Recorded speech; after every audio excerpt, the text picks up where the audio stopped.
Love and peace to you, church. Happy September, and happy birthday to Peggy Dixon, our office manager. Many of us know that Peggy and her family are going through some days that are just days that you go through.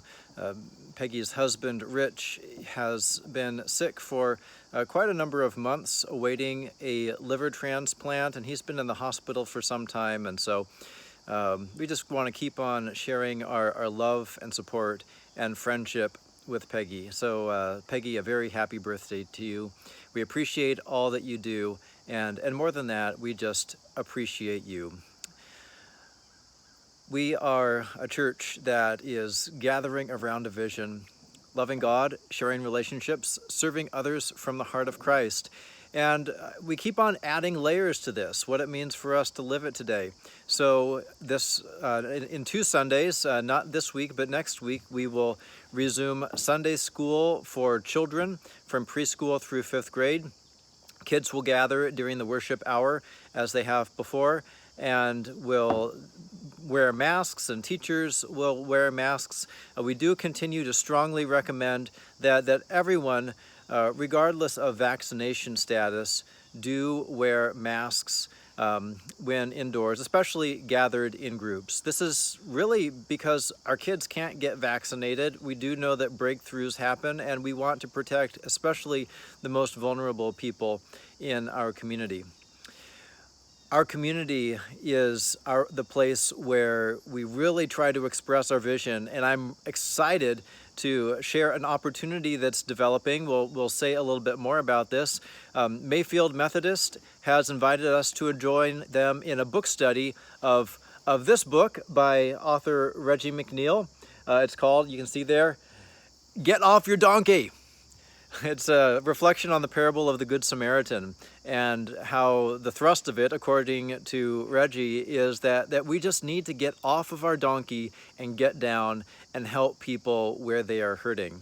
Goodness knows there are lots of people hurting in all kinds of ways today. So I encourage you, when you hear a little bit more, to respond, yeah, I want to reflect on what it might mean for me to join others in CPC and in Mayfield Methodist to learn more about becoming selfless servants of our community, and maybe even to undertake some joint projects together.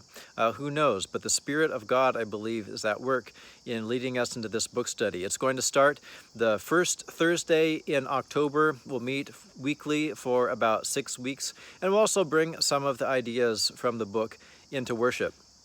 One way that we're going to serve neighbors that have undergone hardship because of hurricanes or fires or really whatever is, again, to do some relief kit packing with World Vision.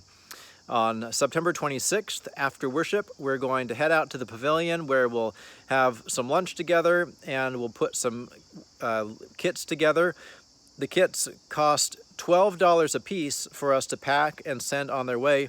And you're invited to donate as you wish, to sponsor kits that will go into the World Vision stores and eventually go out to places like Louisiana or out west where people are being displaced from their homes because of fires.